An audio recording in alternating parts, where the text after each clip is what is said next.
কার এত বড় সাহস প্রিমিস্ট্রি গুলি করে? প্রতাপ, গুলি কর। প্রিমিসকে গুলি করার সাথে সাথে সে একটা চিৎকার দিয়ে সেখানে লুটিয়ে পড়ে। তুমি ঢাকার শহরে থাকার পর আমার নাতির উপর হামলা করে কেমনি? স্যার আমাকে মাফ করে দেন, আমার ভুল হয়ে গেছে। আমি সামনে থাকলে প্রিমিস স্যারের উপর এমন হামলা কখনোই হতে দিতাম না স্যার। আমার নাতির উপর হামলার কোনো ক্ষমা হবে না, আমি এর শেষ দেখে ছাড়বো। প্রিমিসের উপর হামলা হওয়ার ব্যাপার জেনে প্রিমিসের দাদা তাদের আয়ারল্যান্ডে চলে আসে। সে কোনোভাবেই তার উত্তরাধিকারের উপর এমন হামলা মেনে নিতে পারছে না।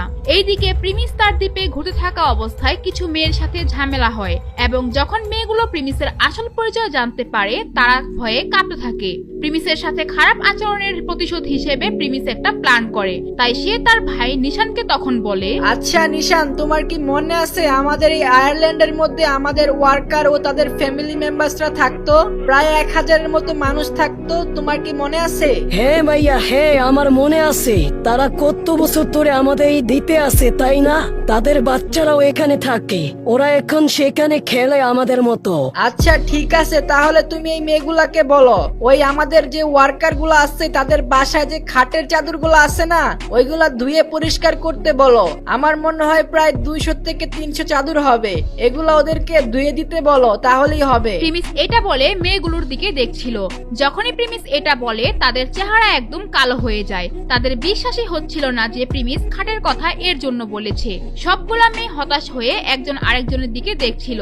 এইদিকে নিশানও হয়রান হয়ে যায়। কি অবস্থা ভাই, কোনো সমস্যা? প্রিমিসের কথা শুনে নিশানের ব্যাটারির চার্জ শেষ হয়ে যায়। প্রিমিস এমন ভাবে ওদের ওপর রিভেঞ্জ নিবে এটা ভাবা আসলেই মজার ছিল। এরপর প্রিমিসের ভাই নিশান বলে, কি খবর তোমাদের?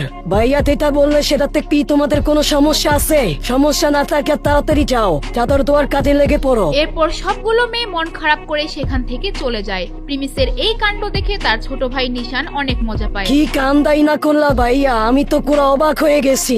একদম ভালো করছো, এগুলা কোনো কাজ করতে না করতে মোটা হয়ে যাচ্ছিল।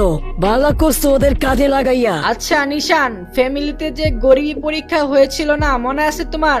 তুমি কি ওই পরীক্ষা দিছো নাকি এখনো দেও নাই? প্রিমিস এতদিন এখানে ছিল না, তাই সে তার পরিবারের বাকি সদস্যদের ব্যাপারে কিছুই জানে না। এই 10 বছরে তাদের মধ্যে কি হয়েছে সে কিছুই বলতে পারবে না। না ভাইয়া, আমি এই পরীক্ষা দেই নাই, আর আমার এই পরিবারের দায়িত্ব নেওয়ার কোনো শখও নাই।